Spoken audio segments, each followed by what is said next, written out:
Semangat semangat, oke oke, semangat semangat, oke oke.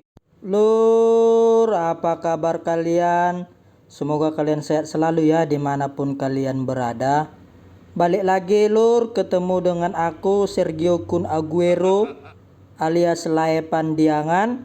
Di video kali ini lur, aku mau berbagi tips lagi mengenai budidaya ikan dengan cara biovlog. Di video kali ini lur, saya mau membahas tips cara memberi ikan nila makan.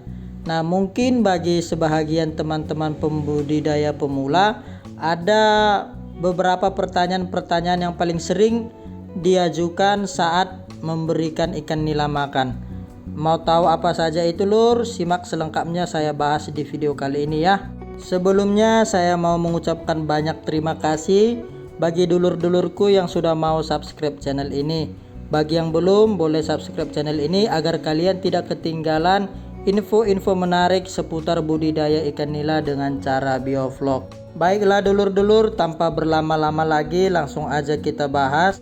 Ada 6 pertanyaan yang paling sering ditanyakan pembudidaya ikan pemula pada saat memberikan ikan makan. Yang pertama itu ukuran pelet yang diberikan kepada ikan. Yang kedua itu berapa persen protein yang dibutuhkan.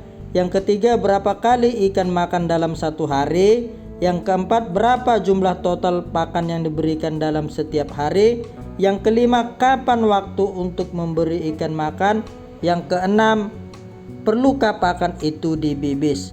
Semuanya dulur-dulur akan kita bahas di video ini. Semoga bermanfaat ya.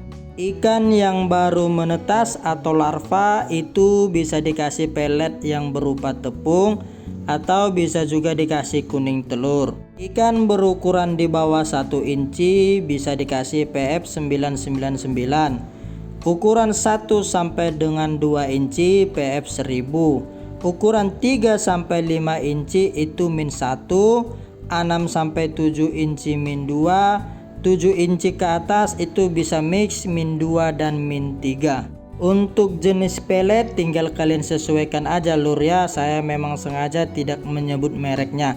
Intinya semakin besar minnya maka ukuran pelet itu juga akan semakin besar.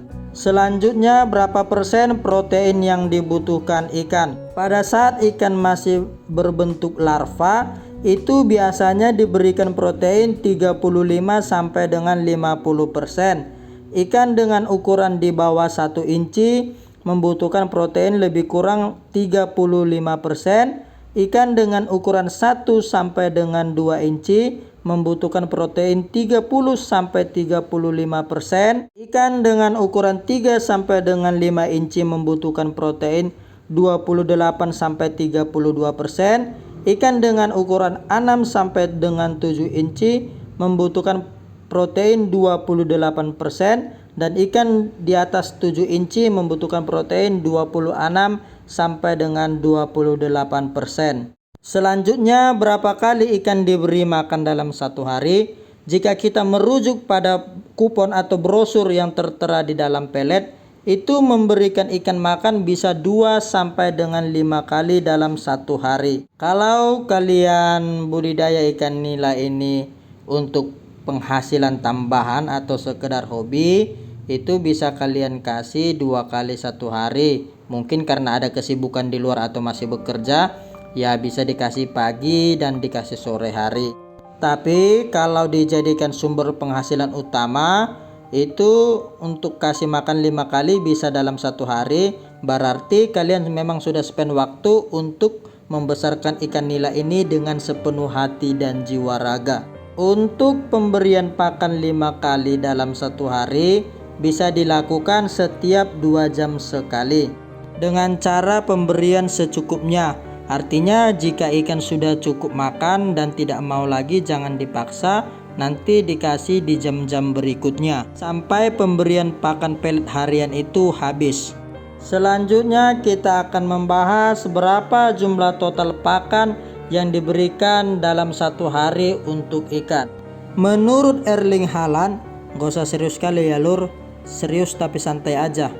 Pemberian pakan itu ada dengan 2 metode. Yang pertama, pemberian pakan sekenyangnya atau satiasi. Yang kedua, pemberian pakan sesuai dengan bobot keseluruhan ikan atau biomasa ikan, biasa disebut ad libitum.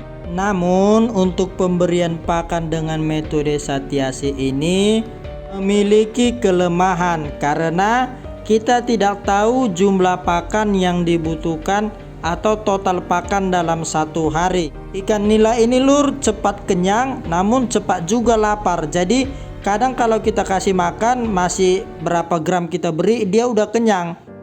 Tapi bisa dalam 1-2 jam lagi ikan itu sudah lapar lagi, dan ketika kita mendekat ke kolam dia itu udah minta makan. Menurut saya pemberian makan dengan satiasi ini berpotensi menjadikan ikan itu lambat besar dan waktu pemanenan semakin lama. Nah, efek sampingnya ketika ikan lambat besar dan waktu pemanenan lama, maka biaya kos perawatan kita akan semakin membengkak. Jatuh-jatuhnya pemberian pakan dengan satiasi ini sama aja dengan cara kita budidaya dengan konvensional lur, bukan dengan bioflok lagi.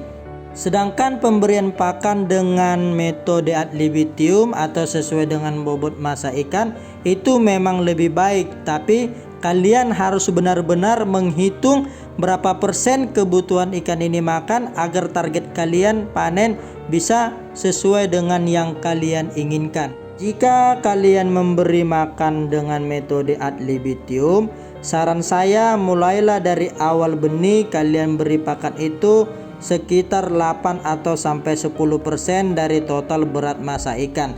Nah, lalu setiap bulannya itu turun 2%. Jadi kalau target kalian hanya 4 bulan, itu bisa kalian mulai dari 10% bulan pertama, 8% bulan kedua, 6% bulan ketiga, dan 4% di bulan keempat. Dengan cara ini saya pastikan bobot ikan kalian akan mencapai target sesuai dengan waktu yang kalian inginkan. Jika kalian pakai metode 3-5% dari awal hingga panen, maka dapat saya pastikan bobot ikan itu tidak akan mencapai target yang diinginkan. Untuk metode ini nanti akan saya buatkan satu video khusus, akan saya bahas secara tuntas cara pemberian pakan dengan metode ad libitum. Pantauin aja terus lur channel ini dan jangan lupa subscribe agar kalian tidak ketinggalan info menarik ini. Yang terakhir adalah apakah pakan itu perlu dibibis? Mungkin bagi dulur-dulur yang masih pemula menganggap pakan itu tidak perlu dibibis atau memang belum tahu apa manfaat dari membibis pelet. Membibis pelet ialah kita menambahkan sejumlah air dan bahan-bahan probiotik sebagai sumber nutrisi tambahan untuk ikan. Membibis pelet itu tidak hanya menambahkan air lur, jadi perlu yang namanya bahan probiotik. Jika kalian membibis pelet hanya dengan air, itu tidak ada gunanya. Tujuan dari kita membibis pelet yang pertama, karena ikan tidak mempunyai gigi untuk mengunyah, maka pakan yang teksturnya keras dan kasar ini perlu kita tambahkan air agar semakin lembut. Sehingga ketika ikan mengkonsumsi pakan yang sudah dibibis dan yang sudah lembut, maka otomatis usus dan lambung pencernaannya akan lebih mudah menyerap pelet itu dan mengkonversi protein-protein dan probiotik tambahan tadi menjadi bobot atau berat daging. Selain itu, ketika kita membibis pelet kan itu kita ada tambahkan bahan-bahan organik dan juga probiotik serta vitamin-vitamin. Nah, vitamin-vitamin mikro ini sangat dibutuhkan ikan untuk mempercepat pertumbuhannya. Karena vitamin-vitamin ini tidak terkandung atau tidak tercover di dalam pelet ikan. Dengan kata lain, membibis pelet akan mempercepat pertumbuhan ikan dan juga merangsang nafsu makan ikan sehingga ikan rakus dan lahap menyantap pelet yang kita berikan ke dalam kolam.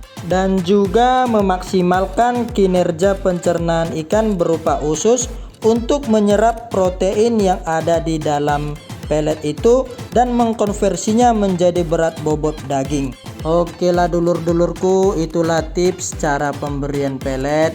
Jika kalian masih ada pertanyaan atau yang belum dimengerti atau juga yang masih kurang jelas, silakan baku hantam di kolom komentar ya. Saya akan menjawab setiap pertanyaan yang berhubungan dengan topik ini semampu saya. Akhir kata, saya mau ngopi dulu lur karena suara udah lumayan serak. Saya beserta seluruh ikan nila dan pelet-pelet ini mohon pamit undur diri, sampai ketemu di video berikutnya. Terima kasih. Kikpuk, kikpuk.